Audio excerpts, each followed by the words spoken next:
My mother's hand cracked against my cheek before I even finished the sentence. The music died first, then the laughter, then the entire hall turned, hundreds of eyes locking on me as the sting spread across my face like fire. My sister stood frozen on the stage, veil trembling, mascara already threatening to betray her. My father's jaw tightened. My mother hissed, "You will give your sister 25%. It's family. Family." That word should have meant warmth. Instead, it landed like a knife. I didn't raise my voice. I didn't plead. I simply stared at the woman who gave me life and spent my entire adulthood trying to take it back piece by piece. Humiliated but unbroken, I turned, walked out of the wedding hall, and closed the door behind me.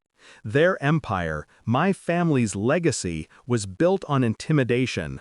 Mine was built on numbers, contracts, and silence.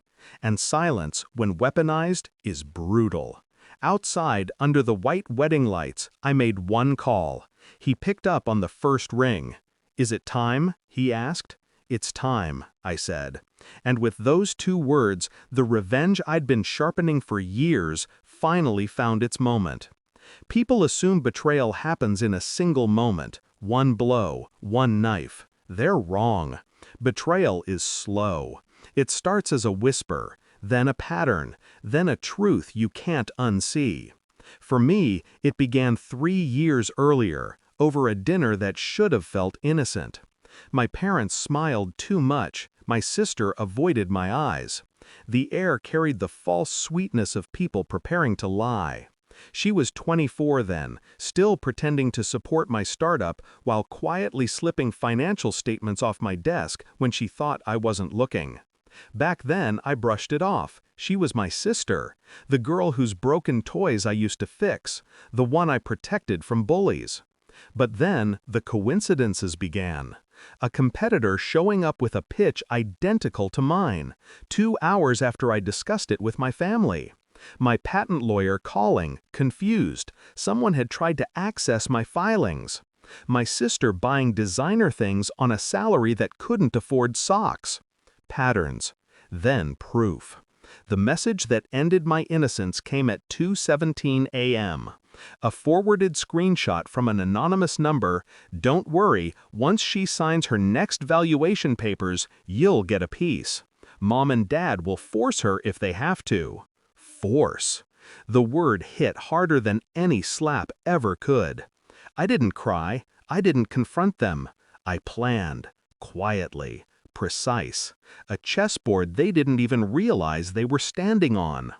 I restructured my company, moved shares, reinforced contracts, set traps disguised as opportunities. And finally, my favorite part, I hired someone whose entire life was built on exposing financial sins. A man who never spoke unless paid to speak.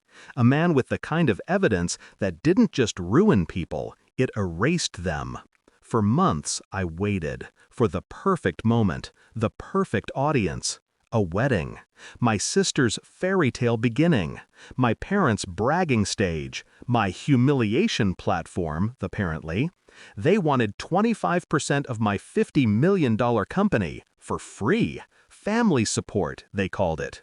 I guess they forgot I'd already seen the messages promising to split my company once they handled me. The slap was their final mistake. That was the moment my plan, quiet, cold, and surgical, moved into execution. When my guy walked into the hall, the doors slammed open like a judgment scene in a courtroom drama. Conversation froze. Camera lights flickered. My mother's face drained of color.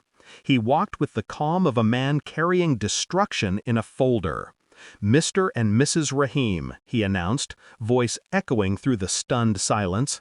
"I believe these documents belong to you." The room pulsed with tension. He laid everything bare. Undisclosed offshore accounts, tax fraud spanning 12 years, illegal property transfers under my name without my consent, and the attempt to siphon equity from my company. My father staggered. My sister's bouquet hit the floor.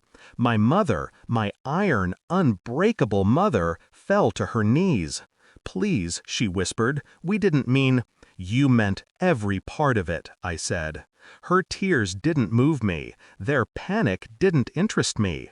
This wasn't anger. This was closure. "You can fix this," my mother begged. "You're the only one who can." I stepped closer, my voice calm enough to terrify. "No," I said, "I'm the one who made sure you can't." Her mouth fell open. She understood. The trap had always been hers, but the exit was mine. I turned away as she cried.